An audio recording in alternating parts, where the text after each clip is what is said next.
সাহাবীদের মজমায় একদিকে তাকাইয়া বলছেন যুদ্ধের জন্য ফান্ড কালেকশন করতেছে, দান। আল্লাহর নবী বলেন এদিক থেকে আছো কে? যুদ্ধের জন্য দান করবা। ওসমান বললেন দাঁড়ায়া 100 উট আল্লাহর রাস্তায় দান করলাম। আল্লাহর নবী এদিক দিয়ে হাত বাড়ায় বলছে এদিকে আছো কে? আল্লাহর রাস্তায় দান করবা। ওসমান ওইদিক দিয়ে ঘুরে এসে এনে আইয়া দাঁড়াইয়া কয় 100 উট আল্লাহর রাস্তায় দান করলাম। 200 হইল। মাঝ বরাবর হাত দেখাইয়া নবী বলছে এদিকে কে আছো? আল্লাহর রাস্তায় যুদ্ধের জন্য দান করবা। ওসমান এখানে এসে বলছে আল্লাহর রাস্তায় আরো 100 উট আল্লাহর রাস্তায় দান করলাম। 300 হইল। ভাইয়া 6 বার নবীজি বলছে আর কে আর কে আর কে? 6 বারই ওসমান দাঁড়াইয়া দাঁড়াইয়া বলছে 100 100 100 100 100 100 600। কয়শো? 600 উট।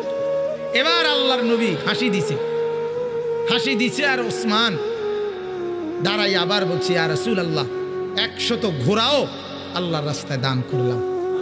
নবীজি খুশিতে চেহারা মুবারক নূরের চেহারা চিকচিক করছে। হযরত ওসমান বলছে ইয়া রাসূলুল্লাহ একটু অপেক্ষা করেন, আমার দান করা শেষ হয় নাই, আমি ঘরের থেকে একটু আইতে আসি। হযরত ওসমান ঘরে গেছেন, রুমাল বিছিয়ে দিয়া বিবিকে বললেন স্বর্ণ গহনা অলংকার যা আছে সব দাও। স্ত্রী বললেন কেন? বড় কোনো পার্টি, উনি ব্যবসায়ী ছিলেন তো, বড় কোনো মহাজন বড় লেনদেন মানে বড় পুঁজি খাটাইতেছেন নাকি? হযরত ওসমান বললেন হ্যাঁ বিবি, আজ আরশে আজিমের মালিকের সাথে পুঁজি খাটাইতেছে। আজকের মহাজন সবচেয়ে বড় মহাজন, আজ জান্নাতের বিনিময়ে পুঁজি খাটাচ্ছি বিবি। হযরত ওসমান সমস্ত গহনা স্বর্ণ রৌপ্য নিয়ে আল্লাহর নবীর সামনে রুমাল খুলে দিছে। হাদিসে আছে আল্লাহর নবী এক হাতে স্বর্ণের টুকরা এক হাতে রৌপ্যের টুকরা হাতে তুলে আল্লাহর নবী তখন বলছেন আল্লাহুম্মা ইন্নী রাযীতু আন উসমান ফারদি আনহু।